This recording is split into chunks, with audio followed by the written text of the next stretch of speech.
What's up, YouTube? It has been a really long time since I made a video, and I really don't have much of an excuse for it. So I'm just gonna say I'm gonna be trying to post more, and I have a lot of stuff planned for this year. I have a lot of work to do to this old thing, so I should be able to have decent content. Yeah, so going forward, plan on putting a lot more stuff out this year. Last year was a little shoddy with some stuff that happened in my life, but it's fine. We're here. The car's behind me. I haven't sold this one yet, but the car is not in the same state as it was the last time we were on YouTube. Last time we were on YouTube, we were going over the throttle body rebuild, slapping it back on the car, and I think I even said, okay, in my next video I'm going to show you how to adjust the throttle bodies, and after that maybe we'll talk about when we're going to pull the engine out of this car. Yeah, the engine's out. Not kidding. We went ahead and we pulled it. Actually, it got pulled out last week, 2 weeks ago, last week I think. So yeah, this is huge. It's actually in the garage, which we will go ahead and I'll show you what we're doing in there with the engine so far. Now, why didn't I go ahead and post a video of me pulling the engine out?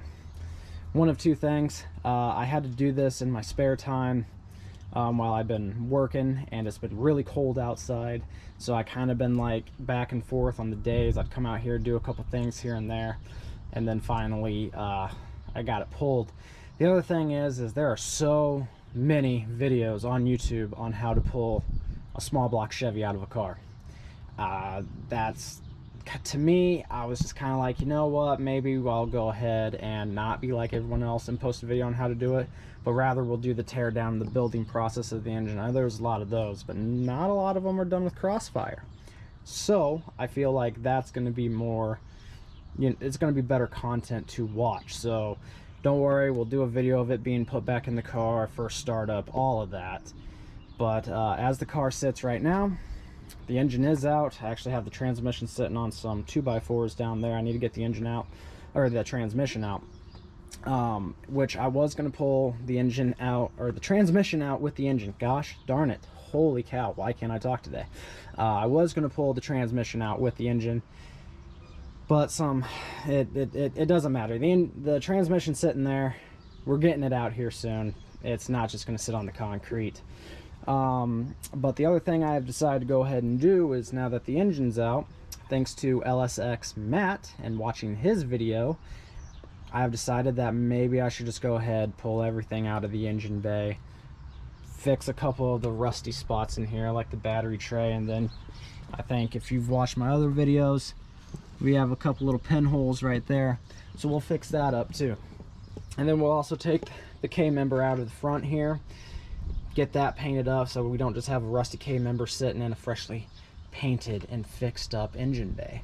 So that's the main thing that's going to be going on with the car itself. We're going to be doing some transmission upgrades too once I get that out, and then why don't I go ahead and show you guys the engine here. So here it is, my stock little LU5 sitting on the engine stand. I've held off on the teardown process mainly because I want to video it, and I want you guys to see the whole teardown process and the rebuild and slapping it back in the car and everything like that. So I've held off for right now. I did just pull this valve cover to verify that we do have 416 heads. So those have never been changed out. I didn't think they were anyways, but just verifying. And with that, I would like to say a big thank you to 3rd Gen Joe. Dude, you have been awesome at answering like all my questions and concerns that I have about this engine, and with all of your knowledge on it and everything, I would pretty much consider you an expert on these engines. So a lot of the misinformation stuff that I get from people about these engines, you've really been awesome in clearing up.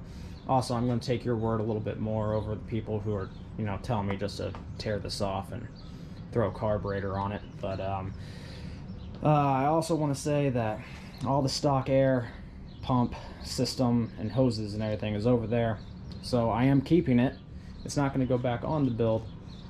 But you are correct in your comment of saying this thing had gone 40 years without anyone ripping it apart or anything. So it would be a shame to just throw all that stuff away. And you know, maybe one day I'll bring this engine back down to stock components, you know, minus all the work I'm going to do to the heads and the engine, and you know, maybe I'll slap it back on, but I'm not getting rid of it. With that being said, we are going to be doing some big upgrades to the engine block and to the heads. The heads are going to be getting quite a bit of work done to them. I'm really excited about that. And you know, while I got you here, I thought I'd go ahead and show you the difference between the stock LU5 intake and the aftermarket Renegade.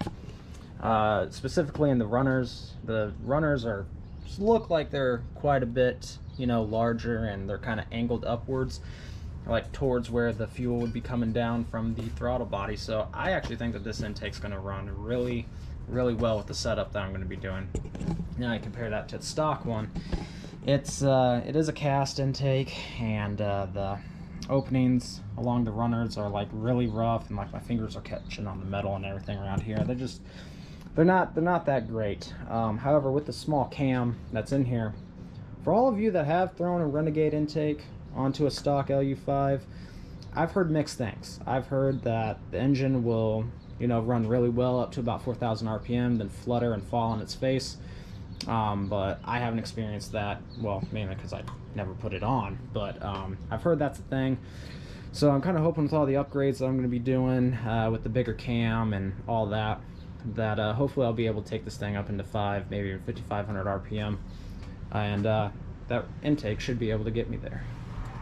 But like I said, we got the engine teardown coming up. I'm going to try to get to that maybe this weekend, but I definitely will videotape the process and you know, upload to YouTube and do all that, because I'm really excited about this build. You know, not a lot of people build crossfire injection motors, especially building them to be fast little motors. So I'm really hoping that you know, we make something really cool out of this engine. I gotta clear that bench off because most of these parts are going right over there. But yeah, so stick around for that, and I'm really excited to be sharing this engine build with you guys. Hey, if you're new to this channel and you haven't subscribed yet, and this is something that interests you, why don't you go ahead and hit that subscribe button.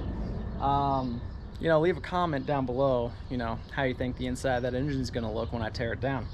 And as always, if you like this video, why don't you go ahead and give me that that thumbs up. May the road rise to meet you, everyone. Cheers. See you in the next one.